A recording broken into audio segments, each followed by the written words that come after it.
किसी भी धार्मिक कृत्य करते हैं, कोई भी धार्मिक कृत्य करते हैं, इसका मतलब चाहे आप किसी मंदिर में जाकर के किसी मूर्ति की पूजा करते हैं, घर में ही मंदिर बना करके पूजा करते हैं, सत्संग में जाते हैं, जीवन में इसका क्या लाभ होना चाहिए?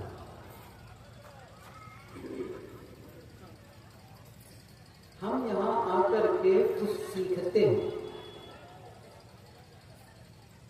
और वो जो सिखावनी है, वो जो ज्ञान है, वो जो संदेश है, और यहाँ आकर के जो कुछ हम करते हैं, इसका उपयोग हमें अपने व्यवहार में, अपने घर में लौट करके अपने लोगों के साथ में प्रयोग करना चाहिए।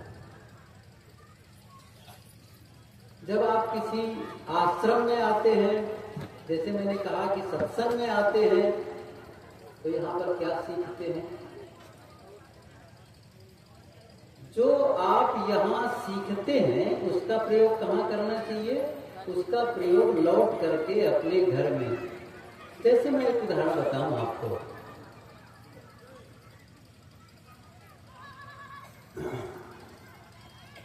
आप लोग काम करके लौटते हैं, काम करके मतलब इसको मैं दूसरे ढंग से कहूँ, कमा करके लौटते हैं, अर्थात जैसे कि तनख्वाह लेकर के आते हैं। कोई दुकान से पैसा कमा करके आया, या खेती में से कुछ फसल बेच करके पैसा लाया, नौकरी करने वाला तनख्वाह मिलने पर पैसा लाया, कोई मजदूर मजदूरी करके पैसा लाया। कहीं से भी जब आप घर कमा के लौटते हैं तो क्या करते हैं? उसको, उस पैसे को आप बांटते हैं। किस रूप में बांटते हैं? जैसे कोई तनख्वाह लेकर के, पैसा लेकर के घर आया तो पत्नी को देता है और कहता है कि लो जी, तुम ये रुपये ले लो अपनी गृहस्थी के लिए, घर के जो खर्चा है, चाहे वो चावल दाल आटा सब्जी जो भी आपको लगता है उसके लिए, और भी कुछ जरूरत की चीजें होती है उन सबको लाने के लिए पैसा तुम रखो। बच्चों को पैसा देता है कि लो तुम भी अपने स्कूल का फीस जमा करना, कापी पुस्तक ले लेना, तो बच्चों को बांटा। दरवाजे पर कहीं भिखारी आ गए तो उसको कहते लो तू भी 10 रुपये जाओ कुछ खा पी लेना। क्यों ऐसा कर रहा है? क्योंकि कमा के लाया है, वो बांट रहा है। ये क्या है? भौतिक संपत्ति है।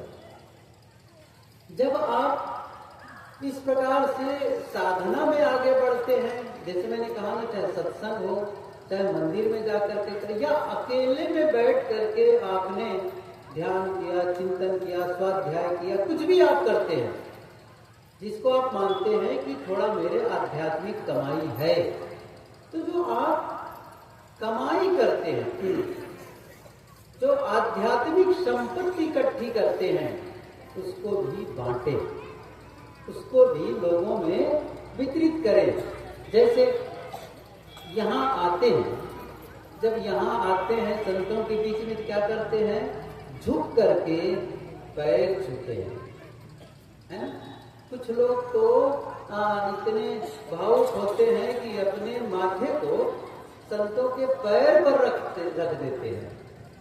उनके मन की भाव होता है कि जैसे दंडवत का सिस्टम होता है, लेकिन बंदगी करने के पश्चात में पैर ही नहीं छूते। कुछ लोग ऐसे होते हैं जो अपने माथा को रख लेते हैं संतों के चरणों पर। ये क्या है? विनम्रता। आप मूर्ति के सामने जाते हैं, हाथ जोड़ करके सिर झुकाते हैं, इसका प्रतीक है विनम्रता का। अब यह विनम्रता जो आपने यहाँ कमाया, अब इसका प्रयोग कहाँ करना चाहिए? घर में। अब कहाँ होना चाहिए? अपने घर वालों के साथ भी विनम्रता पूर्ण व्यवहार। उदाहरण क्या दिया था मैं? जब आप पैसे कमा करके लाते हैं तो बांटते ना घर वालों को, बांट रहे हैं। ऐसे ही जब आपने साधना करके सत्संग करके जो आपने विनम्रता की संपत्ति इकट्ठी की, क्या करना है? उसको बांटना है। अपने बच्चों में, पत्नी में, पति में, साथ जो भी घर के सदस्य, जो भी आपके साथ में मिलेंगे लोग, सबके साथ बांटना है। अर्थात ये जो विनम्रता का प्रशिक्षण आपने लिया या वहां आपने विनम्रता की कमाई की, अब उसको लोगों में बांटो, तभी तो फलीभूत है। जैसे यहां आए, आप अपने घर में क्या करते हैं? भोजन में बैठते हैं, भोजन का समय हो गया और आपके जीवन साथी, गृहिणी, कोई भी घर का जो भोजन बनाता हो या बनाती हो, और उसने कहा भोजन का समय हो गया, आ जाओ भोजन के लिए। जैसे ही आप भोजन के लिए बैठते हैं तो 3 से 5 मिनट और फिर कम टाइम में 2-3 मिनट में आपके सामने भोजन आ जाता है ना? 2-3 मिनट में आपके सामने भोजन आ जाता है। यहां भोजन के लिए बैठते हैं तब, यहां भोजन के लिए बैठते हैं तब बैठे हैं, पहले पत्ता चलाओ, अच्छा ठीक है, वो चलाया गया, अच्छा उसके बाद में एक एक सामान आ रहा है, वो आ रहा है, वो आ रहा है, और आप धैर्य पूर्वक बैठे हैं, है ना? वहां हल्ला नहीं मचाते, जल्दी लाओ, ऐसा नहीं है, शांति से बैठे रहते हैं। अच्छा भोजन पारस भी हो गया, तब तो रुक जाओ, एक साथ भोजन करना है, सबको साहेब बंदगी करेंगे तब शुरू करना।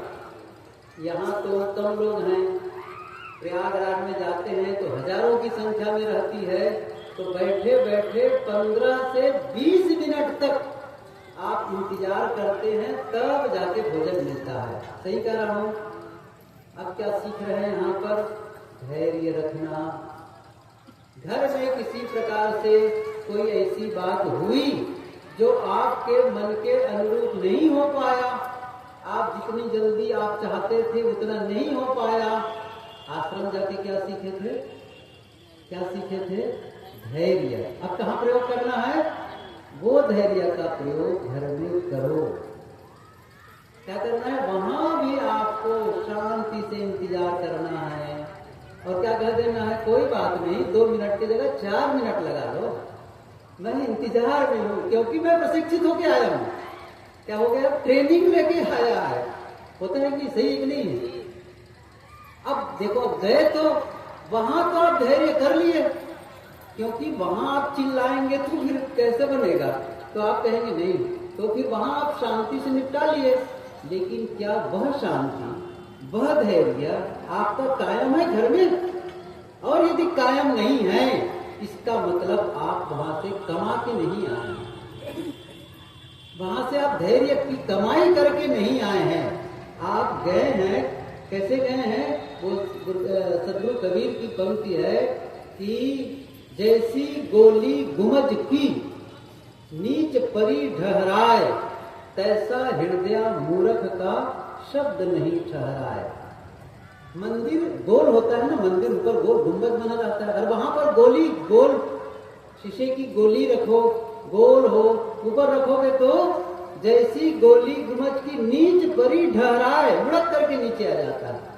अब क्या उदाहरण दे रहे, ये क्या बताना चाहते? तैसे हृदय मूर्ख का शब्द नहीं ठहराया। मूर्ख का हृदय भी उसी प्रकार होता है जहां शब्द ठहरता नहीं है। पाहन में क्या मारिए जो चोखा तीर नसाए। बहुत सारे उदाहरण देते हैं कि सहस्त्र घड़ा नित उठ जल ढारे, फिर सूखे का सूखा। एक पत्थर अपने दरवाजे पर रख लो, रोज हजारों घड़े पानी डालो, और 10 साल के बाद उस पत्थर को दबाओ, कुछ नरम हुआ नहीं हुआ? क्या होगा? नरम नहीं होगा। समझ रहे हैं ना? ऐसे ही गए तो सत्संग में, रोज जाते हैं मंदिर में, रोज ध्यान चिंतन का कार्यक्रम अपने घर में निपटा लेते, कर लेते हैं, लेकिन क्या वो धैर्य का विकास हुआ? क्या वो सहनशीलता का विकास हुआ? और नहीं हुआ तो सत्संग किस लिए? मैं यही पूछना चाहता हूं। भोजन करते हैं तो भूख मिटती है, पानी पीते हैं प्यास मिटती है। अच्छा, पानी पिए और प्यास न मिटे, भोजन करे और भूख न मिटे, दवाई करें और रोग न मिटे, हैरानी है ना। सत्संग करें, ध्यान चिंतन करें और आपका दुख न मिटे, इसका मतलब क्या कर रहे हो? किस लिए है फिर ये? इसका मतलब दूसरों को दिखाने के लिए कर रहे हो, अपने लिए और अपनों के लिए नहीं कर पा रहे हो। फिर कौन सी कमाई है? भोजन के लिए बैठे, और भी आगे बढ़ता हूं थोड़ा सा। भोजन के लिए बैठे, भोजन आ भी गया, भोजन चालू भी हो गया, लग रहा है सब्जी तो बिल्कुल फीकी फीकी लग रही है। होता है कि नहीं है? मनपसंद की सब्जी नहीं है, सब्जी पानी पानी है, न नमक ठिकाना, न मिर्च मसाला का तो नाम नहीं है, ऐसे उबाल के धर दिए हैं। अब क्या करेंगे? क्या वहां बनाने वाले रसोईया के पास चिल्लाएंगे या गला पकड़ के हिलाएंगे, कलर पकड़ के, कैसे भोजन बनाएं? कुछ नहीं बोलते हैं। क्या करते हैं? जो मिला स्वीकार, बिना कंप्लेन के। कौन सा प्रशिक्षण लेकर आए घर में? क्या प्रशिक्षण लेकर गए घर में? जो मिले बिना कंप्लेन के, बिना शिकायत के मुझे ग्रहण कर लेना है। समझ गए मैं क्या करना चाहता हूं? ये सीख करके आप वहां जाते विनम्रता सीख करके आते हैं, वहां जाते कोमलता।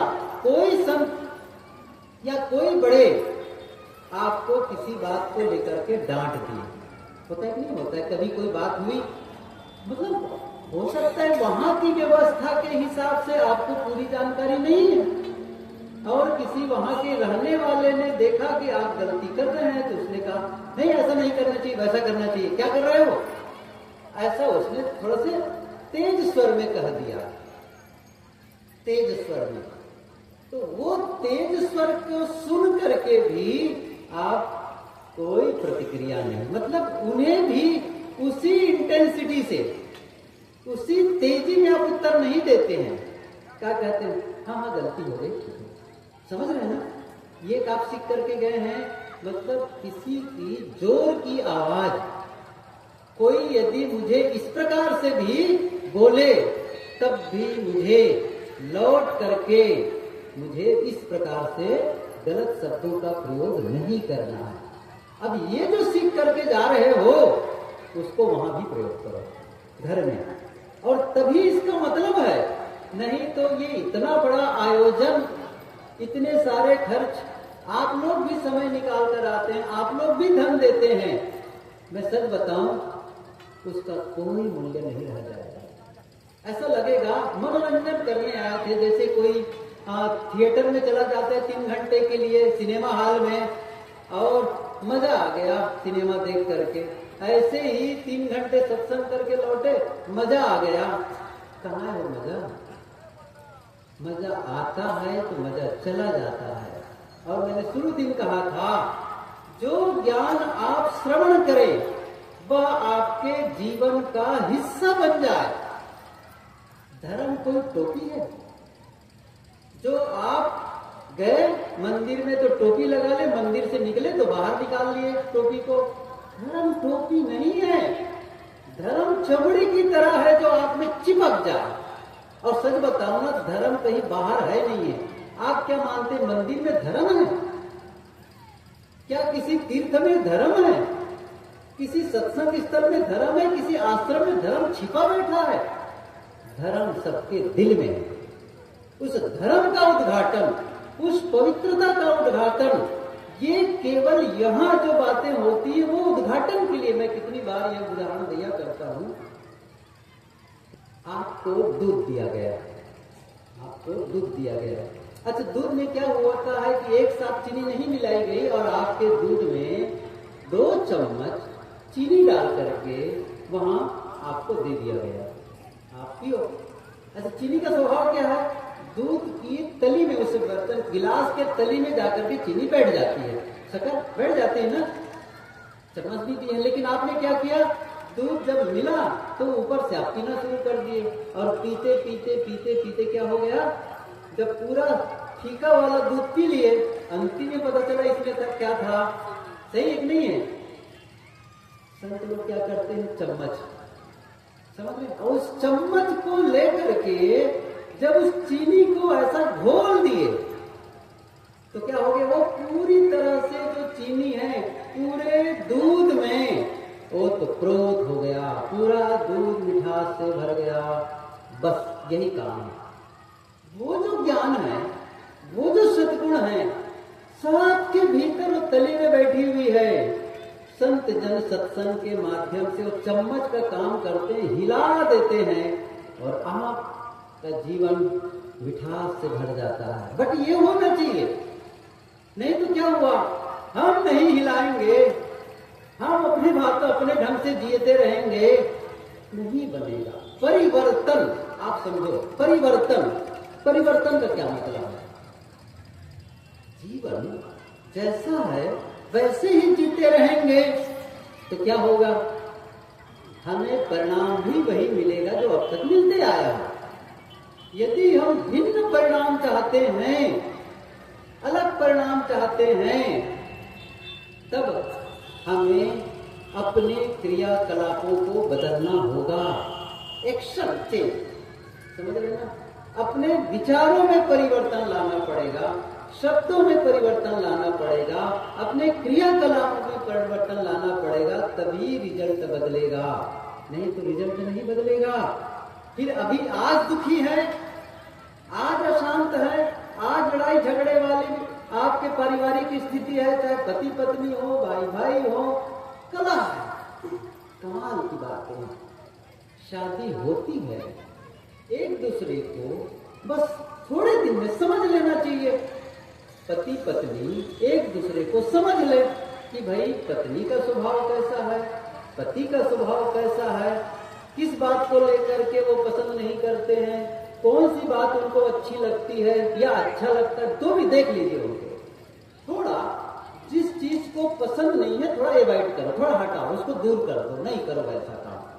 थोड़ा अच्छी बातें होती हैं, उस समता मूलक कुछ ऐसे भी विचार, कुछ ऐसे भी एक्शन है जिससे दोनों की सहमति बनती है, उस काम को करना शुरू कर दो।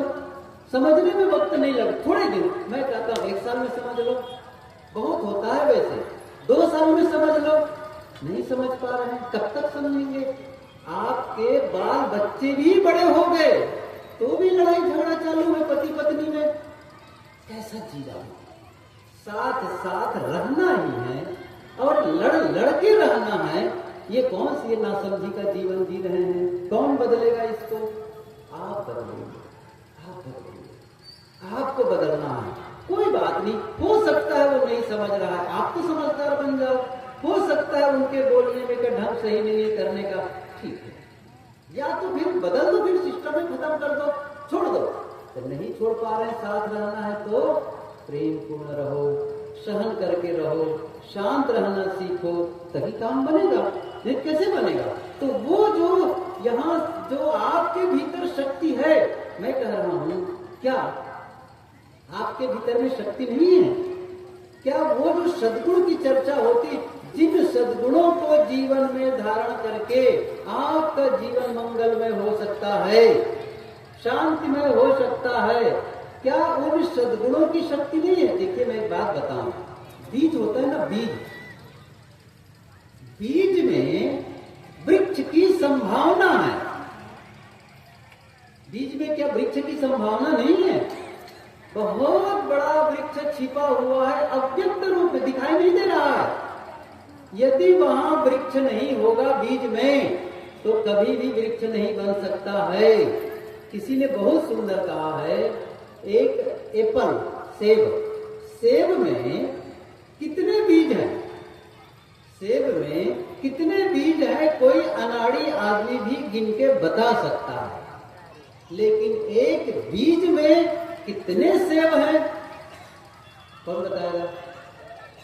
एक बीज में कितने फल हैं नहीं बताया जा सकता है। मतलब इतने पोटेंशियल है, इतनी शक्ति आप लेकर के चलते हैं, वो सारे सद्गुणों का समूह आपके भीतर है। क्या करना है? उसको उद्घाटित करना है। खेत में सभी प्रकार की फसल है, जो खेती में देखो ना, जिस खेत में आप बोए हो उस खेत में क्या संभावना है?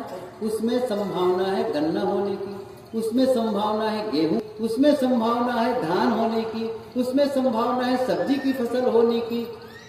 मतलब उसमें सब मिट्टी में सब कुछ है, सब कुछ है। क्या है उसमें? क्या बोलते हो, चाहते क्या हो, और जो चाहो उसको आप वहां से खींच सकते हो। ऐसे आपके भीतर वो सारे सद्गुणों का बीज है। मैं एक उदाहरण सुनाऊं, बहुत शायद मैं कहा होऊंगा इसके पहले, लेकिन फिर से रिवीजन कर लेते हैं। एक आदमी था, बहुत बड़े शहर में गया था वो। अब पटना या कहो कि वो दिल्ली, कोलकाता, चेन्नई जैसे महानगर है, उस प्रकार से कोई बड़ा शहर था, वहां वो गया। तो जा रहा था फुटपाथ पर, पहली बार शायद गया था। तो वो जो दुकानों के बोर्ड लगे हुए थे ना, तो किसकी दुकान है, किसकी दुकान है पढ़ता जा रहा था। कहीं बर्तन की दुकान है, कहीं जूते चप्पल की दुकान है, कहीं कपड़े की दुकान है, कहीं सोने चांदी की दुकान है। एक जगह बोर्ड में लिखा था भगवान की दुकान। भगवान दास की दुकान नहीं, भगवान की दुकान। भगवान की दुकान। तो थोड़ी सी खिड़की थी, उसने झांक के देखा। तो जब खिड़की को अंदर देखा तो कुछ पता नहीं चला सही क्या है। फिर उसने क्या किया, आगे गया तो दरवाजा था, दरवाजा को धक्का दिया, अंदर चला गया।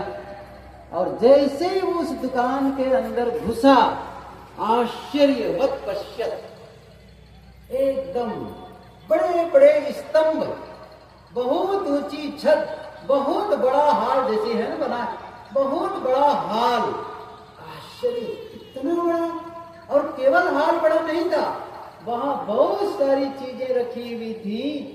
चीजें इतनी सुंदर थी, कभी जीवन में वो इतनी सुंदर चीजें देखी नहीं थी। इतने में अंदर से एक आदमी आया और आकर के जो आगंतुक था उनसे कहा कि स्वागत है आपका हमारी भगवान की दुकान में।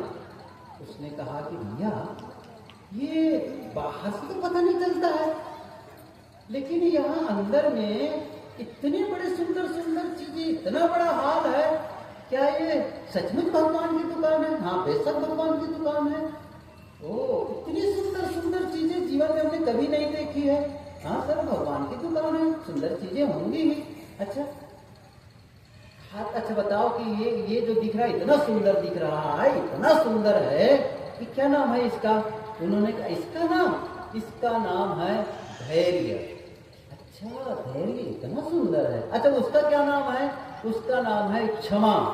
अच्छा उसका क्या नाम है? सहनशीलता। उसका नाम विनम्रता। ऐसे सब बताने लगे, इसका ये नाम है, ये नाम है। बहुत सुंदर है भाई, सबका बताया ये चीजें हैं कहा करके, सारे सद्गुणों की बातें हुई। फिर उसके मन में हुआ, अच्छा ये बताओ क्या ये चीजें सुंदर सुंदर दिख रही हैं, ये बिकती भी है? हाँ बिकती है। अच्छा बिकती है, और बिकती ही नहीं है, फ्री में मिलती है। वाह, अब उसके मन में थोड़ा लालच आया। क्या कहते हैं, अच्छा ये बताओ एक से ज्यादा भी मिलती है? हाँ एक से ज्यादा भी मिलती है। अब वो काउंट करने लगा, मेरे घर में कितने लोग हैं, मेरे मित्र में कैसे कि जिनको मुझे गिफ्ट करना चाहिए। काउंट किया और क्या कहता है, एक काम करो कि जितनी अच्छी अच्छी सुंदर चीजें दिख रही ना, इसके आप 16 पैक कर दो मुझे। क्या करो, 16 पैक कर दो, मैं इसे उन लोगों के पास ले जाकर गिफ्ट, इतनी सुंदर चीजें कभी जीवन में नहीं देखी हैं, वो मैं गिफ्ट में दूंगा उनको। उसने कहा ठीक है साहब बैठिए, अभी आया आपके ऑर्डर का तैयार करके लाया। 10 मिनट के बाद वो आदमी भीतर का जो दुकान वाला था वो आया, इतना बड़ा डिब्बा लेकर के आया, इतना बड़ा, और कहा साहब आपका ऑर्डर तैयार है। ऑर्डर तैयार है? हाँ हाँ बस इसमें है सब। कमाल की बात है, इतनी बड़ी चीज और इतने सारे हैं, वो भी 16 और कैसे इसके अंदर आ गए। वो जो बात कही ना, ये सुनने जैसी है। उन्होंने क्या कहा, भाई साहब ये जो सुंदर सुंदर चीजें आप देख रहे हैं ना, इसको हम इस रूप में नहीं देते जिस रूप में देख रहे हैं, हम इसका बीज देते हैं, बीज। अब इस बीज को ले जा करके आपको बोना है, सींचना है और इसे विकसित करना है, तभी इसकी सुंदरता दिखाएगी, तभी इसका लाभ आपको मिलने वाला है। जब हम लोग यहाँ जन्म लिए हैं ना, या आप लोगों के शब्दों को भगवान के घर से जब आप आए हैं ना, तब उन बीजों के साथ आए हैं। अब क्या करना है? उन बीजों को विकसित करना है, बोना है, बढ़ाना है उस चीज को। और कैसे होगा ये? कैसे होगा?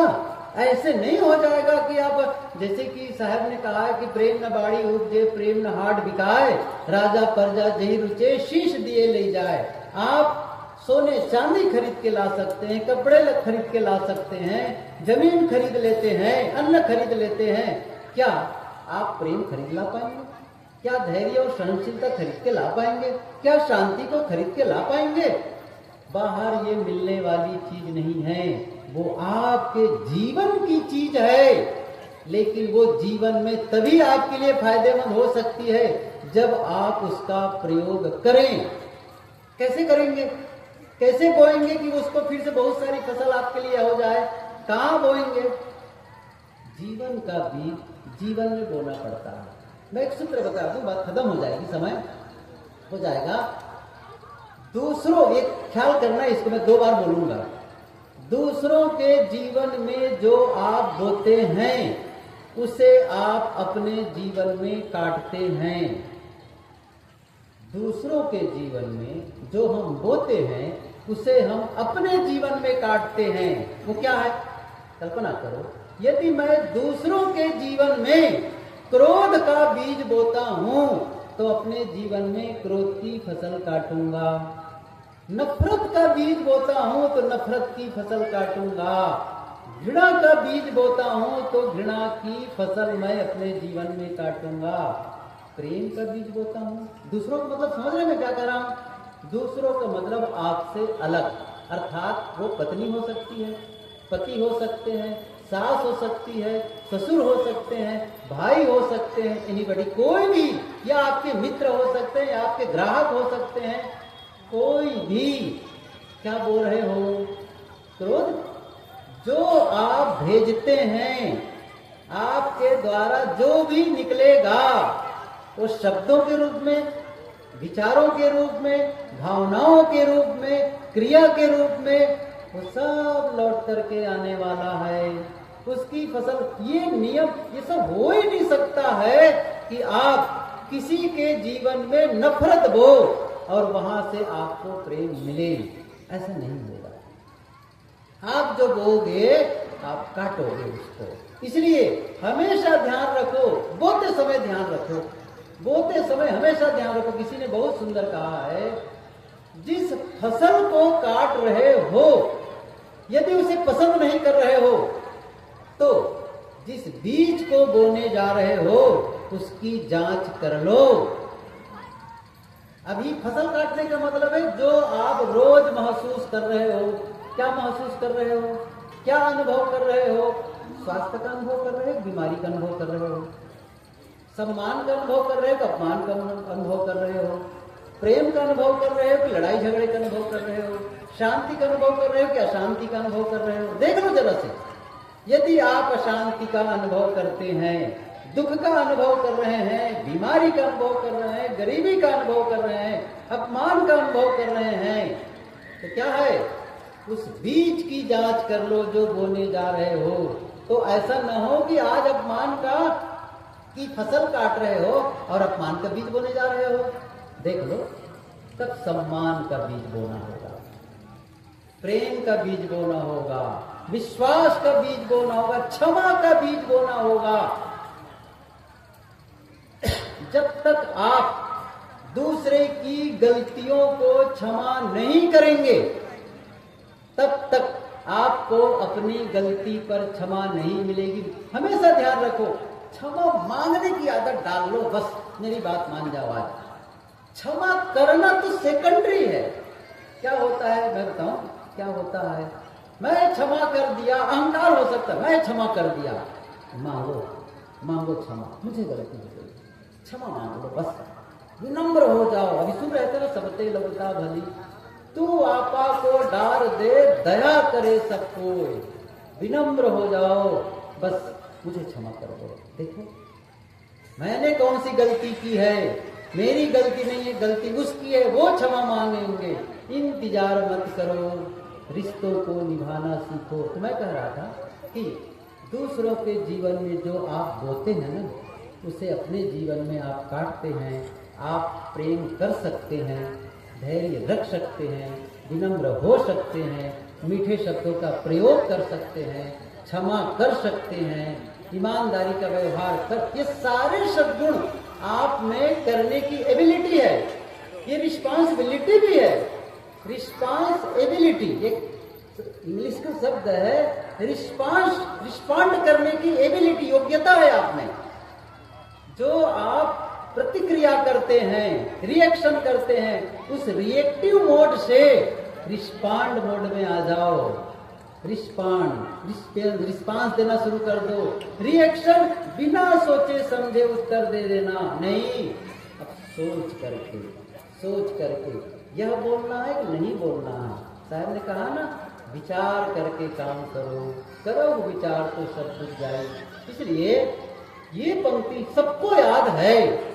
बिना विचारे बोलोगे, बिना विचारे खाओगे, पियोगे, करोगे, दुख के अलावा कुछ नहीं है। बिना विचारे जो करे सो पाछे, सबको याद है। और काम बिगाड़ो आपनो, जग में हो ठसाए। इसलिए जब कोई जवाब देना हो तो सोच विचार कर करो, काम करो तो सोच विचार करके। मैं जो शुरू में कहा था कि आप जब साधना मार्ग में चलते हैं, आप सत्संग में आते हैं, आप किसी संत से मिलते हैं, आप किसी मंदिर में जाते हैं, तो वहां पर जो आध्यात्मिक कमाई कमाते हैं, उस कमाई की संपत्ति को, जो आध्यात्मिक शक्ति आपने अर्जित की है, संपत्ति अर्जित की है, उसे आप बांटे लोगों में। अर्थात वो बांटना क्या है? वो विनम्रता, वो सहनशीलता, वो धैर्य। तो क्या होगा? आपका जीवन सुखमय होता चला जाएगा और आपके संपर्क में जो आएंगे उनको अच्छा महसूस होने लग जाएगा। यही काम करना है। बाकी तुम राम राम भजते हो, कृष्ण कृष्ण भजते हो, कबीर कबीर सतनाम भजते हो, डजंट मैटर। इससे कुछ नहीं होने वाला है। होगा ठीक है फिर, लेकिन इसका जपते हो नहीं जपते हो, पूजा करते हो नहीं करते हो, मंदिर जाते हो नहीं जाते हो, कितने आप नदियों में नहाए नहीं नहाए, कितना माला फेरते हो, ये आपका विषय है। लेकिन जीवन का विषय, जिससे जीवन बदले, वो सबको करना पड़ेगा। और वो नहीं, ईश्वर मानते हो मानो, न मानते हो न मानो, मेरा कोई आग्रह नहीं है। आप समझो वो ईश्वर कहीं बाहर बैठा है, वो सबके कहीं बाहर है, सबके दिल में है, कहीं बाहर नहीं है। यदि वही हम गड़बड़ गंदगी फैला करके रखेंगे, कहाँ शांत रह पाएंगे? भीतर की पवित्रता के समान, भीतर की निर्मलता के समान, भीतर की शांति के समान कोई धर्म नहीं है। कोई धर्म, सदा धर्म जाके हृदय बसी, राम कसौटी कसते रही। साहब ने कहा वो धर्म हृदय में बसता है। इसलिए उस धर्म में जीना है, तभी हमारा जीवन सुखमय होगा, शांतिमय होगा। बहुत ही शालीनता से और प्रेम से सुनते रहे इस उजड़ी हुई सभा में। सबको भागे भागों का मन, सबको चले चले का मन, लेकिन फिर भी आप लोगों ने बड़ी शालीनता से मेरी बातों को सुने। और एक आज नहीं, विगत 3 दिनों से सुनते आ रहे हैं। और ये भी नहीं है, कई सालों से सुनते आ रहे हैं और सुनते ही रहते हैं। मैं आप सबके प्रति धन्यवाद ज्ञापित करता हूँ। आप सबको साहेब बंदगी।